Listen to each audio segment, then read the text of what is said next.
Welcome back, guys. My name is Toby and this right here is Driven Intent, and today I'm going to be taking a look and a drive about a 2020 Cadillac CT5 sedan. So before I get to the video, I'm going to ask you guys to subscribe to my channel, put on the bell icon to know when I'm upload a new video. Also, I've noticed a lot of you guys that watch my videos, they watch my videos to the end, so I'm trying my best to make this video as short and sweet as possible, straight to the point, entertaining, high energy, as best as I can.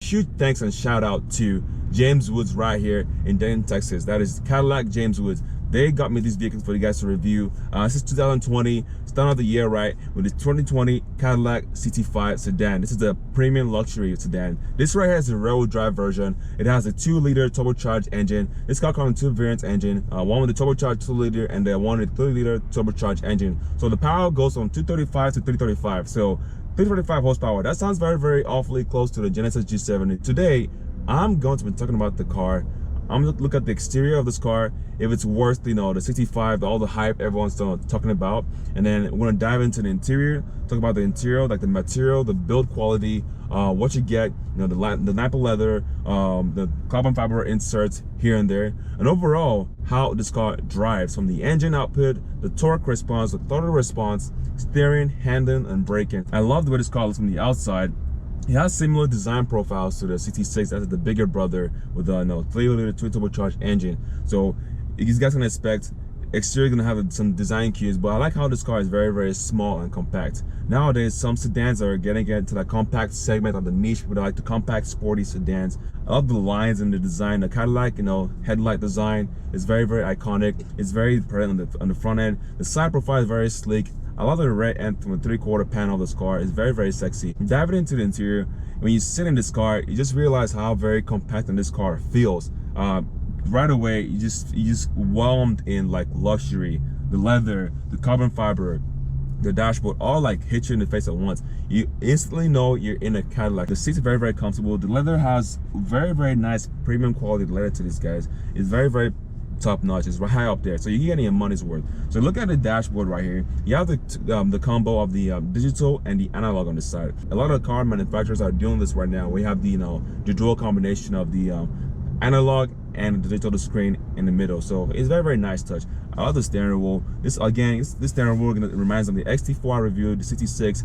They're all gonna have similar design steering wheel. Moving along the center console, I do like how it looks and very laid out. I love how it's very responsive to the touch. I like that a lot. Has a navigation, Apple CarPlay, Android Auto, Wi-Fi hotspot. You have a dual split screen right here. You have a navigation and whatever you're gonna have on the left screen. So that's very nice. I like how in this car there's very few buttons, but all the buttons you need are physical buttons, and the ones you don't need are like a little LCD display layout. So it's not overwhelming, it's not overbearing. It's very easy to use. You have different drive modes right here, guys. You have my mode, it's like a custom mode. So that's very new to me. This is my first time seeing that. So I guess that you can input the drive mode you want, like for example how you want the steering weight to feel, the throttle response, the transmission, when and when the car is shifting gears. So you can just go that and save that as my mode. And you have Tour, it's regular, sport, and snow and ice. So pretty basic functions there. The interior of this car is very small, sharp, direct. It's not overdone. Has carbon fibers here and there. It's not overdone as well. It's very minimalistic. At the same time, it's very useful and pleasing to the eye. Some little things that you wouldn't expect from this car like this. So when you get to a car, normally you just pull on the handle to get into the car. This one doesn't have a door handle. Yeah, it has a door handle, but at the same time, you don't pull it. You just put your hand behind the door handle It's a little rubber button. It's very sensitive. You press on that and you pull the door. The door handle doesn't pull like a regular door. And one other thing I found was the backup camera, or the smart camera for the rearview mirror. You know, Cadillac, it has the CTSV, the XT4, the ST6, CT6, and yada yada yada yada. So the way they put those cameras in previous models was underneath the bumper or underneath the tailgate. But right here, Cadillac had this ingenious idea of putting this camera underneath or in the housing of the XM satellite radio. I just noticed when I pulled to the side of the service road, I noticed the seatbelt has this set pre-tensioner. So you know what that is. Like a lot of cars nowadays have these luxury cars, the G70, Genesis lineup, BMW, all those, you know, list goes on and on and on. They have these little, excuse me, it's like distracted. They have this mechanism, the seatbelt, where like you're driving along, you get in the car, put in the drive, the seatbelt like tightens up. So it's a pre-tensioner. I like that a lot. It just feels good, you know. So I did notice there's some road noise when driving this car. I mean, yeah, I just pulled this car off the lot. This car barely has any miles on it, but I'm gonna take things slow and easy here. Off the bat, the ride is very, very comfortable. I have all the adaptive or driving assist features on, adaptive cruise controls on, or it's off right now, but I have the collision alert warning system on. I have my beautiful display up front that shows the speedometer. I have my blind spot monitoring, pretty much all the driving aids that helps, you know, be a better driver or a much more safe driver. It's very, it's here in this car, in this package, so to speak. So with this 2-liter turbocharged engine, miles per gallon, you don't expect anything between like 25 to 26 miles per gallon on average. So that's not too bad for me in my books. And I save money. But again, this is a railroad drive version of the premium luxury CT5 sedan, and it's beautiful red. It's very nice, very nice.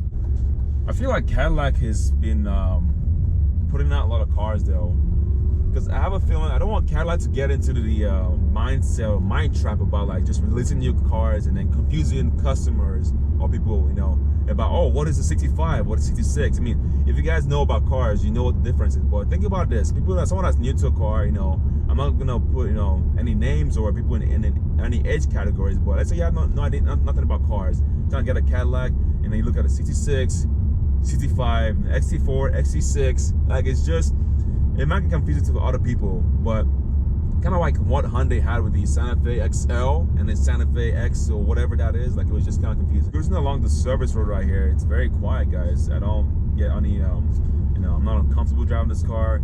It's a luxury car. I get here some tire noise. I do believe these are the 18-inch wheels or 19-inch wheels, so sport wheels for this package. Again, this car is railroad drive.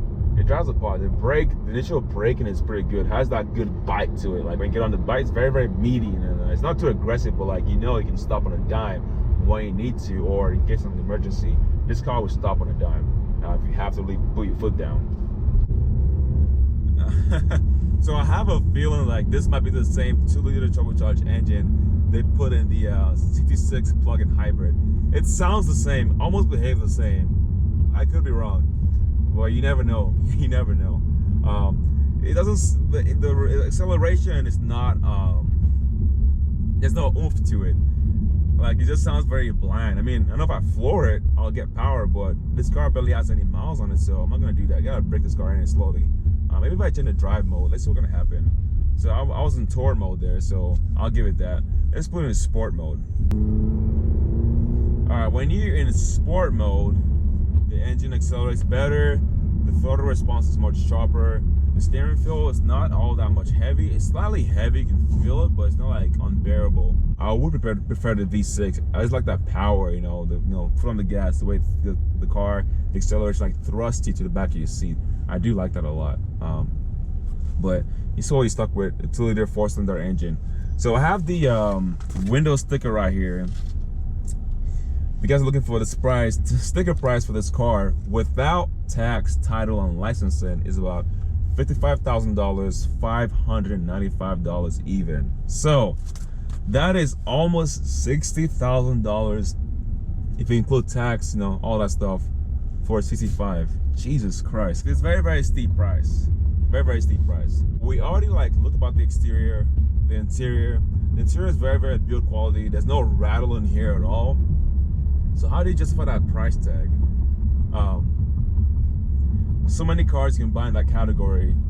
You're like stepping into the Audi territory if you get into like maybe the A5. I mean, it's not this is not like a direct comparison to that car, but it's similar. You know, if you think about like the price wise. But I feel like people are gonna lease this car a lot more. Kind of sad to say that, but you know, $55,000. You know, again, it's the premium luxury. You know, say a top tier. So maybe the base would go for around like $40,000 for the base. You know, with 2-liter engine, turbocharged. And then if you want to get the big bad boy V6, you know, expect to pay more and start digging deep into your wallet. All right, guys, that's it for this 2020 Cadillac CT5 review. Man, this car was a lot of fun to drive. There's a lot of things I didn't expect from this car that it had, like little cool quirks and features, the door handles, so the camera underneath the satellite radio signal housing, whatever you want to call that. This car drives apart. It's pretty fun. It's very compact, a luxury sedan like you would expect of a Cadillac. It's what you expect, and a lot more. Once again, thank you for your time. Don't forget to subscribe to my channel, put on the bell icon so you'll be notified when I upload a new video. Like this channel or like this video. Really helps the channel a lot, guys. I do appreciate it, and also boost my ego too. But that's all I have time for today. And as always, I'll see you guys next time in a different video. Peace out and stay driven. As a bird, so